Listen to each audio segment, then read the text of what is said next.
प्रिय विद्यार्थियों, हिंदी साहित्य BA तृतीय वर्ष की कक्षा में आपका स्वागत है। जैसा कि आपको विदित है कि हम महाकवि छायावाद के जो 4 स्तंभ में से एक है जयशंकर प्रसाद, उनके द्वारा रचित आशु काव्य का अध्ययन कर रहे थे। उसका जो दूसरा काव्यांश है उसका हम आज अध्ययन करेंगे और इस काव्यांश में कवि की जो प्रेममयी जो अनुभूतियाँ हैं उसकी विगत जो स्मृतियाँ रही है, किस प्रकार से उसके हृदय को कचोट रही है, अर्थात कवि की जो प्रेमानुभूति है और उसकी जो विरह वेदना है उसका चित्रण यहाँ किया जा रहा है, जो इस प्रकार से है। शीतल ज्वाला जलती है, ईंधन होता दृग जल का। प्रिय विद्यार्थियों, इससे पूर्व की कक्षाओं में आशु कविता के परिचयात्मक अध्ययन के साथ में मैंने छायावाद की जो विशेषताएं हैं उनके बारे में बताया था, ताकि प्रसाद के अध्ययन के साथ साथ किस प्रकार से वे छायावाद के कवि है और किस प्रकार से छायावाद की जो विशेषताएं हैं उनके काव्य के अंदर प्रकट हो रही है उसको हम देख पाएँ। तो छायावाद का जो प्रतीक विधान है वो बड़ा ही अनूठा है। उसकी जो लाक्षणिकता है जो उसे पूर्व के द्विविध युग से भिन्न करती है, अलग करती है, उसको हम इन पंक्तियों में भी देख पाएंगे कि किस प्रकार से वे अपनी जो अनुभूतियां हैं उसकी तुलना करने के लिए या उसके लिए किस प्रकार से वे उपमेय ढूंढते हैं और उनका जो प्रतीक विधान है किस प्रकार से विलक्षण और अनूठा है, एवं मानवीय अनुभूतियाँ हैं उसका किस प्रकार से वे मानवीकरण करते हैं, वह हम भी इसके साथ में देखेंगे। शीतल ज्वाला जलती है, ईंधन होता दृग जल का। यहाँ ज्वाला को क्या बताया गया है? शीतल। यह विरोधाभास है, यानी जो ज्वाला होती है, जो अग्नि होती है, उसकी जो प्रकृति होती है वह उष्ण होती है, लेकिन किस प्रकार से यहाँ ज्वाला को शीतल बताया गया है। इस प्रकार से यह एक विरोधाभास है। विरोधाभास एक अलंकार होता है जहाँ पर प्रथम दृष्टया तो विरोध दृष्टिगत होता है, विरोध नज़र आता है, लेकिन जो ही उन शब्दों का अर्थ ग्रहण कर लेते हैं तब वह विरोध मिट जाता है। यानी विरोध है उसका केवल आभास मात्र है। जो ही उसका शाब्दिक अर्थ ग्रहण करते हैं विरोध स्वयं में दूर हो जाता है। तो जो ही हमने इन पंक्तियों का वाचन किया तो हमें लगा कि यहाँ पर विरोध है, लेकिन आगे हम जो ही इसका अर्थ ग्रहण करेंगे ये विरोध स्वयं में दूर हो जाएगा।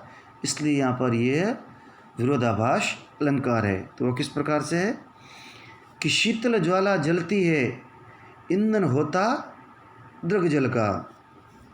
कवि के हृदय में जो वीर्य की जो व्यथा है, जो निरंतर उसके हृदय को संतप्त किए जा रही है, उसको जलाए जा रही है, ये जो उसकी जो कवि की जो वीर्य की जो व्यथा है वह अब ज्वाला का रूप धारण कर चुकी है। इसके जो पूर्व का जो काव्यांश है उसमें कवि ने अपनी स्मृतियों के लिए क्या कहा था, ये सब स्फुलिंग है मेरी इस ज्वालामयी जलंग के। स्फुलिंग यानी चिंगारियाँ, यानी प्रेम की जो स्मृति है, कवि की जो विगत जो अनुभूतियाँ रही है अपने प्रीतम के साथ में, वे स्मृतियाँ एक चिंगारी के समान उसके हृदय में एकाएक उत्पन्न होती है। और इन प्रेममयी अनुभूतियों की जो चिंगारियाँ हृदय में जलने के कारण वे एक हृदय में एक आग भड़क जाती है, एक अग्नि प्रज्वलित हो जाती है। चिंगारियों से प्रारंभ हुई स्मृतियों की जो यात्रा है, अब वह ज्वाला का रूप धारण कर चुकी है। शीतल ज्वाला जलती है, ईंधन होता दृग जल का। हृदय के अंदर जो स्मृतियाँ या विरह की जो वेदना है, वह जो प्रज्वलित हो रही है, उसे शीतल ज्वाला इसलिए कहा गया है क्योंकि ये निरंतर जो आंसू बह रहे हैं उनसे ये प्रदीप्त हो रही है। यानी विरह वेदना के कारण कवि की आँखों से निरंतर रूप से आंसू निकल रहे हैं, शीतल आंसू निकल रहे हैं। यानी आंसू निकलने से, या व्यक्ति जब रोता है उसके आंसू जब निकलते हैं तो उसका हृदय होता है वह हल्का हो जाता है, शीतल हो जाता है। तो एक तरफ जो विरह वेदना है वो उसके हृदय को कचोट रही है, उसके हृदय को अंदर ही अंदर साल रही है, उसको संतप्त किए जा रही है। लेकिन उसके परिणाम स्वरूप जो आंसू जो निकल रहे हैं वो उसके हृदय को शीतल बनाए जा रहे हैं। लेकिन जो आंसू निकलते हैं, निकलने वाले आंसू है, वे शीतल तो है, परंतु कवि के हृदय की जो विरह वेदना है उसको और भी भड़काने का कार्य भी कर रहे हैं। ईंधन होता दृग जल का। कवि के हृदय के अंदर जो शीतल ज्वाला जल रही है, प्रदीप्त हो रही है, उस ज्वाला को प्रदीप्त करने में आंसू ईंधन का कार्य भी कर रहे हैं। इस प्रकार से जो आंसू है एक तरह से हृदय को हल्का बना रहे हैं, साथ ही साथ हृदय को शीतल बना रहे हैं, साथ ही साथ उस विरह वेदना के लिए ईंधन का कार्य भी कर रहे हैं। इसलिए विरह की जो वेदना है, उसकी जो विराग्नि है, उसको शीतल ज्वाला की संज्ञा दी गई है, जहाँ पर जो आंसू है वह ईंधन का कार्य कर रहे हैं। तो इस प्रकार से जो कवि हृदय जो संतप्त है, विरह वेदना में निरंतर जल रहा है, उसको शीतल ज्वाला बताया गया है। ये बड़ा ही विलक्षण प्रयोग है, लाक्षणिक प्रयोग है, जो छायावाद की अपनी एक विशेषता है। इस प्रकार के लाक्षणिक और जो प्रतीकात्मक जो प्रयोग है अपन को निरंतर इनके इस गीति काव्य में दृष्टिगोचर होंगे, जो छायावाद की एक प्रमुख विशेषता है।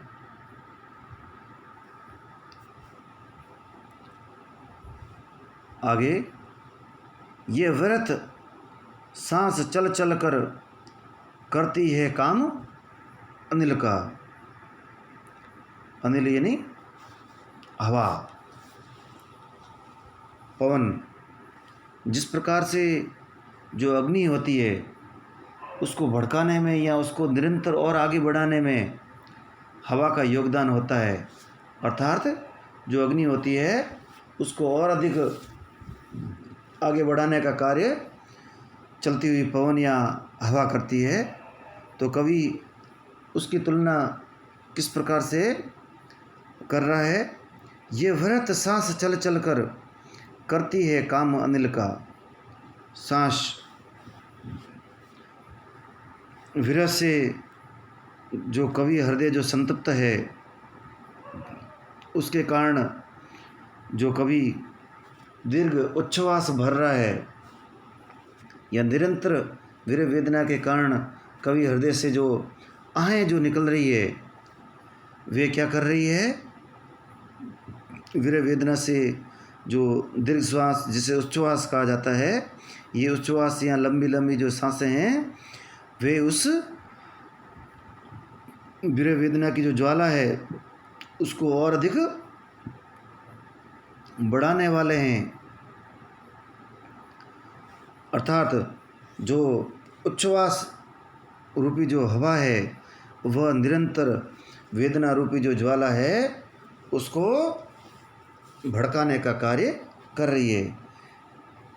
कहने का आशय है कि कवि कह रहा है कि उसकी विरह वेदना से उत्पन्न जो उच्छ्वास है वह भी उसके हृदय की जो विराग्नि है उसको बढ़ाने का कार्य कर रहा है।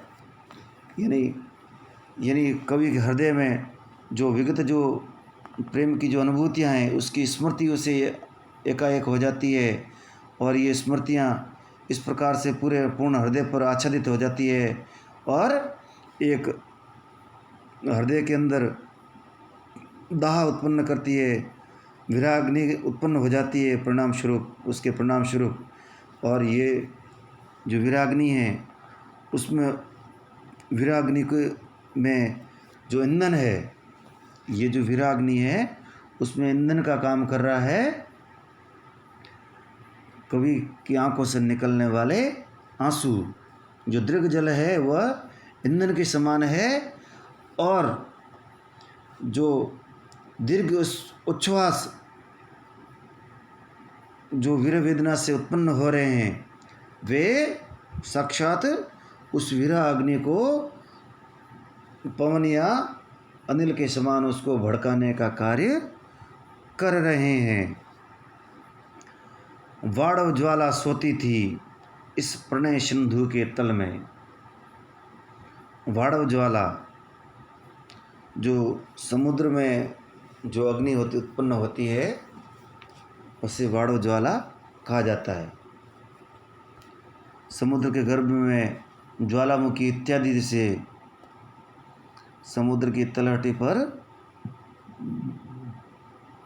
जिस प्रकार धरती पर ज्वालामुखी होते हैं वे फट पड़ते हैं, उसी प्रकार से समुद्र के तल में भी ज्वालामुखी उत्पन्न हो सकते हैं, और उसके परिणाम स्वरूप जो लावा इत्यादि निकलता है, जो अग्नि उत्पन्न होती है उसे वाड़वाग्नि कहा जाता है।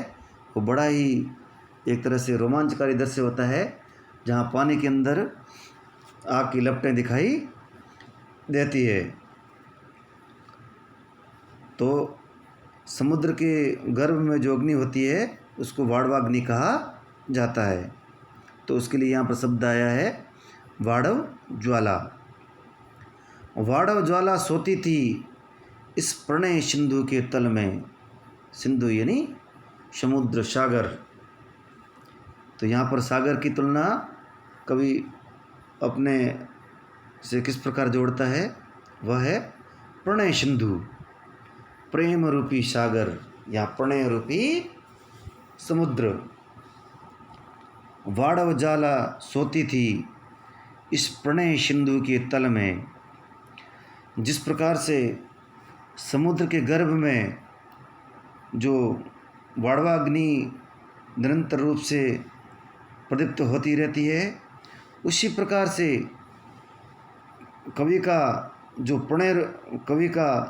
प्रणय रूपी जो समुद्र है उसके तल में भी विरह व्याता रूपी या विरह अग्नि निरंतर रूप से जलती रहती है। कहने का आशय है कि कवि कवि जो हृदय है जिसे वह प्रणय सिंधु की संज्ञा दे रहा है, उसमें निरंतर रूप से विरह की जो व्यथा है वह वाड़वाग्नि के समान प्रदीप्त होती रहती है, निरंतर रूप से उसके हृदय को जलाए जा रही है। प्यासी मछली सी आँखें थी विकल रूप के जल में। कवि की जो प्रेयसी है, उसका जो प्रियतम है, उसके रूप को यहाँ पर रूप जल की संज्ञा दी गई है। यानी प्रेयसी का जो रूप जल है उसमें कवि की जो आँखें हैं, आँखों का आकार मछली के समान ही होता है, इसलिए कवि अपनी आँखों को मछली से तुलना कर रहा है। और वह आँखें कैसी है? मछली के समान उसकी आँखें हैं, वह प्यासी है। अर्थात अपनी प्रेयसी के रूप जल में या उसके रूप को देखकर कवि की जो आँखें हैं वो निरंतर रूप से उस रूप जल में विचरण के लिए लालायित रहती है, निरंतर उस रूप जल के लिए प्यासी रहती है, सदैव उसके रूप जल में विचरण करने के लिए उसकी आँखें व्याकुल बनी रहती है। अर्थात जिस प्रकार जल में रहने वाली मछली, यहाँ भी एक तरह से अपन विरोधाभास पा सकते हैं। यानी जल में रहने वाली मछली है वह प्यासी है, यह किस प्रकार से संभव है? तो यहाँ पर भी इस प्रकार से विरोधाभास का सृजन करके कवि अपनी अनुभूतियों